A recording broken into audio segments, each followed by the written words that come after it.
Maaaring natapos na ang makasaysayang kampanya ni Alex Ayala sa Wimbledon. Ngunit para sa Filipina tennis star, mas mahalaga ang mga aral na kanyang babaunin ngayong nakatutok na siya sa mga susunod na hamon sa WTA Tour. Para sa detalye, narrating report ni Paolo Salamatin.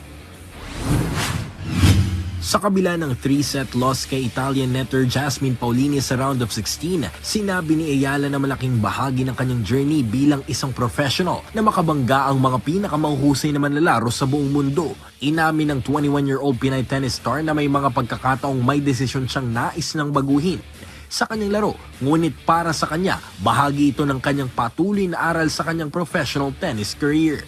Ayon pa kay Ayala, isa sa mga naging susi sa panalo ni Paolini ay ang kanyang matinding karanasan na anya'y nakakahanap umano ito ng paraan upang kontrahin ang kanyang game plan sa loob ng court.